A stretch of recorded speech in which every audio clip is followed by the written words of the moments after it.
بالاخره موږ ودې ته مجبور کړی شو چې موږ عکس العمل وښیو او د خپلې خاورې څخه دفاع وکړو او دا زموږ حق دی او په هیڅ صورت موږ تر خپل حق نسو تېرېدلی. محمد ملا یعقوب مجاهد د افغانستان هوایي حریم اوس هم امریکا اشغال کړی. سلام ستړي مشئ، وخت مو په خیر. په موکړی د امپراتور ټي وي چینل څخه تازه او مهم خبر ته. د افغانستان اسلامي امارت دفاع وزیر مولوي محمد یعقوب مجاهد وایي چې د افغانستان فضایي حریم اوس هم د امریکا لخوا اشغال شوی دی. ښاغلي مجاهد چې د افغانستان اسلامي امارت بنسټګر ملا محمد عمر مجاهد زوی دی، دا څرګندونې په کابل کې له ټولو نیوز خصوصي ټلویزیون سره په ځانګړي مرکه کې کړي دي. نوموړي وویل هوایي حریم نقص دی، اشغال دی، اوس هم د امریکایانو لخوا اشغال دی.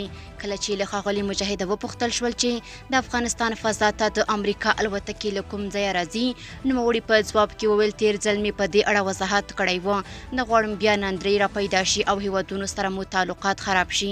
د 2022 کال په اګست کې ښاغلي یعقوب مجاهد په کابل کې یوه خبري کنفرانس ته ویلي و د دوی د معلوماتو له مخې د امریکا بې پیلوټه الوتکې له پاکستانه افغانستان ته راننوځي. موږ له پاکستانه غواړو چې خپله خاوره زموږ پر ضد ونه کاروي. د افغانستان پر هوایي حریم د امریکایي الوتکو خبره وروسته تر هغه لنجمنه شوه چې تیر کال امریکا وویل په کابل کې ډرون الوتکو د القاعده شبکې مشر ایمان الظواهري پر استوګنځي برید کړی او وژلی دی. خو د افغانستان اسلامي امارت لا هم نه مني چې الظواهري دې په کابل کې و. اوس د افغانستان دفاع وزیر وایي د تیر کال ډسمبر کې دا موضوع متحده عرب اماراتو د سفر پر مهال د افغانستان لپاره د امریکا له ځانګړي استازي ټام ویز سره هم په کتنه کې شریکه کړې وه. نوموړی زیاتوي له ښاغلي وزټ نه یې غوښتنه کړې وه چې د افغانستان پر فضایي حریم دې د امریکا الوتکې بندي کړي چې د نوموړي په ټکو د دوحې له تړونه سرغړونه ده.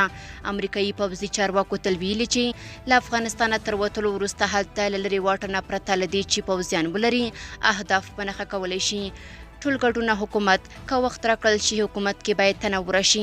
دغه لوړپوړی چارواکی وایي د ټولګډونه حکومت د جوړېدو په نوم د بهرنیانو لاسوهنې نشي منلی. د ګاونډیانو په ګډون نړیواله ټولنه له اسلامي امارت غواړي داسې حکومت جوړ کړي چې د خلکو استازولي وکړي.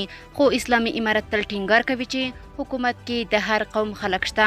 د اسلامي امارت دفاع وزیر وایي که چیرې موږ ته وخت راکړل شي او دوام پیدا کړو، زه په دې عقیده یم چې په حکومت کې یوه تنوع راشي او په مسلکي ځایونو کې مسلکي کسان وګمارل شي. دا لومړی ځل دی چې ښاغلي مجاهد په دغه ډول اوږده مرکه کې چې نږدې 8 دقیقې وه پوښتنو ته ځوابونه وایي.